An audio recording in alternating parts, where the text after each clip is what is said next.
Imagine waking up in a quiet college town where nothing ever seems to happen. And then less than 24 hours later, your street is making headlines around the world.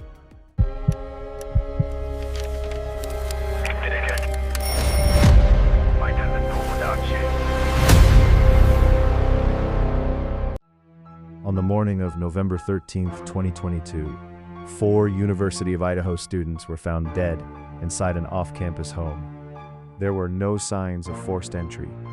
2 roommates survived the night, and for weeks, police had no suspect. How could someone enter a house filled with young people, commit 4 murders, and disappear before anyone realized what had happened? As investigators began putting the pieces together, they uncovered surveillance footage, cell phone records, DNA evidence, and a timeline that would eventually lead them to a criminology PhD student, someone who had spent years studying crime itself. But this story isn't about internet rumors. It isn't about sensational headlines. And it isn't about conspiracy theories.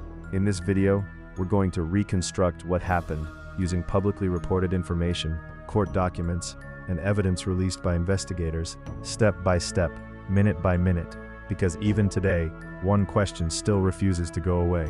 Was this crime planned down to the smallest detail, or did one tiny mistake change everything?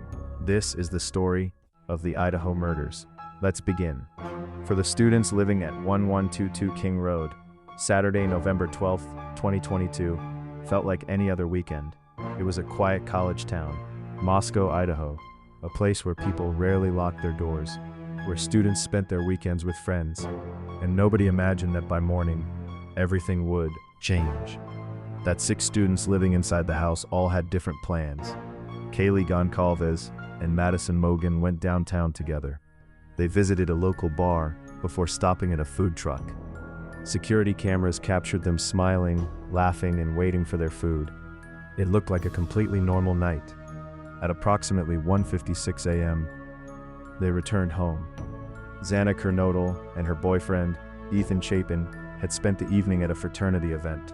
They also returned to the King Road house around the same time. The other 2 roommates were already home. They went to their bedrooms, expecting another ordinary night. Outside, the neighborhood was quiet. Cars were parked along the street. Most lights had gone out. Nothing appeared unusual. Nothing suggested that investigators would soon describe this house as the center of one of the most disturbing cases in Idaho's history. Inside the house, phones slowly became inactive. The lights were turned off. The neighborhood grew silent. Everything appeared completely normal. But investigators believe that shortly after 4 a.m., that silence came to an end. What happened next would trigger one of the largest homicide investigations the state of Idaho had ever seen, and the mystery was only beginning. The clock was now approaching 4 in the morning. Most of Moscow was asleep. The streets were quiet. The lights inside the King Road neighborhood had almost all gone out. Inside the house, everyone appeared to have settled in for the night. Kaylee Goncalves and Madison Mogan had returned home just before 2 o'clock. Xana Kernodle and Ethan Chapin had also arrived back, not long afterward. According to investigators, Xana was still awake during the early morning hours. Court documents state that she had received a food delivery at approximately 4 a.m. Just minutes later, investigators believe the suspect's vehicle entered the neighborhood once again. Security cameras captured a white Hyundai Elantra driving near the King Road residence. According to the official affidavit, this was not its first pass. The vehicle had already been seen circling the area multiple times.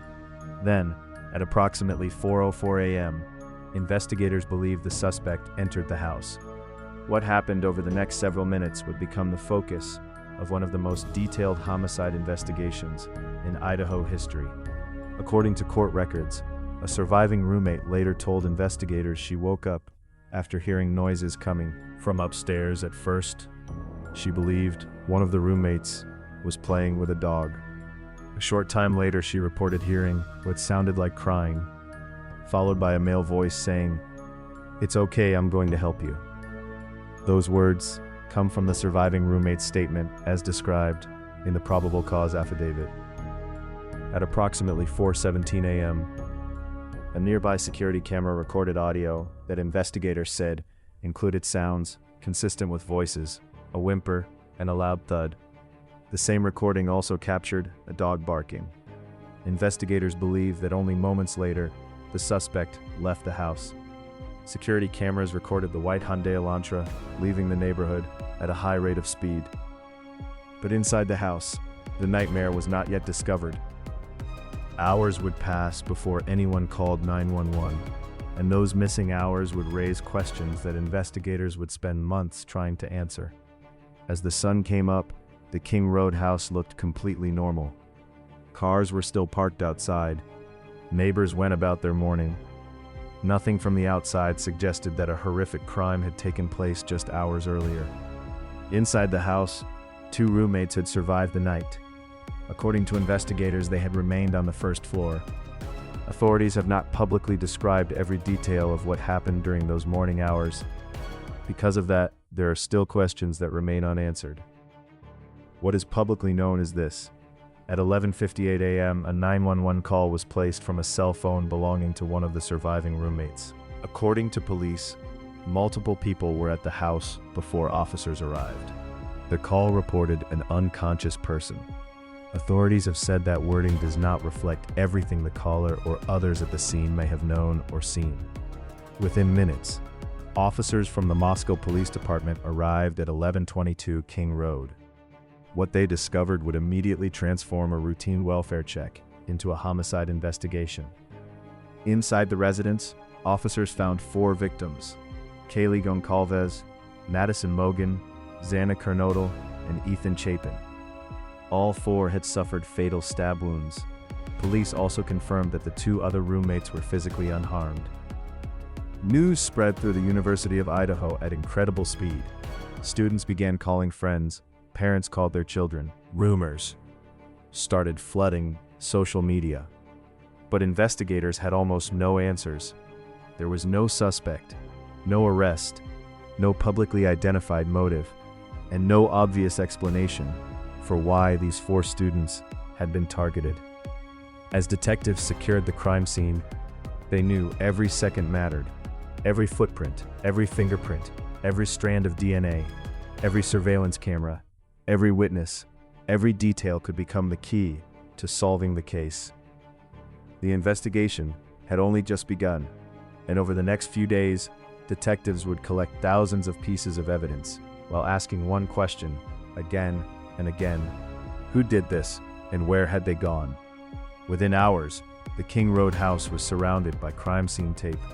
Investigators from the Moscow Police Department were joined by the state police and the FBI. What had begun as a local homicide investigation quickly became a massive multi-agency effort. Inside the house, crime scene investigators worked for days. They photographed every room, collected physical evidence, documented blood patterns, and searched for anything that could identify the person responsible. Outside, detectives began another task: reconstructing every minute of the victim's final day. They interviewed friends, neighbors, classmates, bar employees, food truck witnesses, rideshare drivers, anyone who might have seen or heard something important.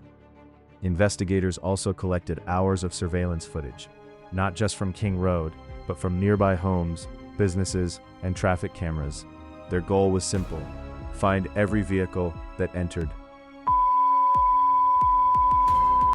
or left the neighborhood during the early morning hours. Then, pattern began to emerge. According to court documents, one particular vehicle appeared again and again, a white Hyundai Elantra.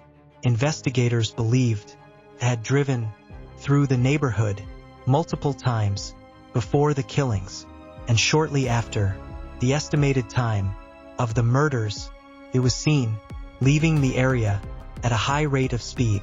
At that point, police still didn't know who owned the vehicle, but they believed finding it could be the breakthrough they desperately needed. Weeks passed. The pressure continued to grow. Students were afraid. Some left town. Others questioned whether the killer was still nearby. The public wanted answers, but investigators released very little. They repeatedly asked for patience, and they made one request over and over again. If anyone had information about a white Hyundai Elantra, contact law enforcement immediately. At the time, it sounded like just another lead, but investigators believed that one vehicle could connect the crime scene to the person who committed the murders, and soon that search would lead them to a name that almost no one had heard before.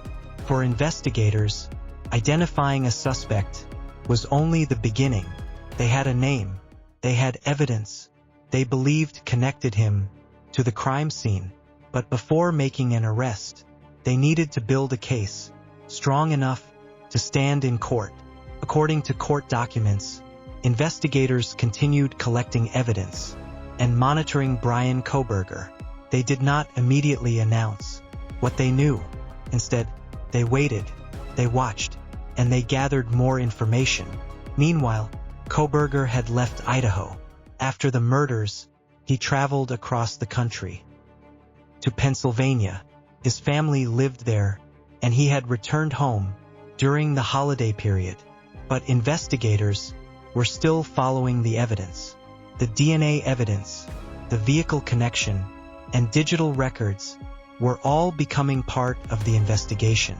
On December 30th, 2022, nearly 7 weeks after the murders, the investigation reached a turning point. Bryan Kohberger was arrested at his parents' home in Monroe County, Pennsylvania. The news shocked the country. After weeks of uncertainty, fear, and unanswered questions, police had finally made an arrest. But the arrest was not the end of the story. It was the beginning of a new chapter, because now the case would move from the investigation phase into the courtroom. When Kohberger appeared in court, he was formally charged with 4 counts of first-degree murder and burglary. He was later extradited back to Idaho, where the legal process would continue. The evidence described by prosecutors included DNA evidence, surveillance video, and cell phone data, but the defense team would later challenge parts of the prosecution's case. In a criminal trial, an accusation is not a conviction. The prosecution must prove guilt beyond a reasonable doubt. As the case moved forward, the public wanted answers. People wanted to understand why this happened, why these 4 students were targeted, and what happened inside the house during those final moments. But many questions would remain unanswered until the courtroom became the place where evidence and arguments would be tested. The investigation had found a suspect, but finding the truth would require something else: a trial, a jury, and a careful examination of every piece of evidence. Because in a case like this, the most important question is not only who was arrested. The real question is, can the evidence prove what investigators believe happened? The arrest brought an end to weeks of uncertainty, but it did not end the case. From that point forward, the investigation moved into the courtroom, where every piece of evidence would be examined, every argument would be challenged, and every fact would be tested. Whatever the final outcome, one thing will never change. For young lives were lost, and an entire community was changed forever. This case remains one of the most closely followed criminal investigations in recent American history.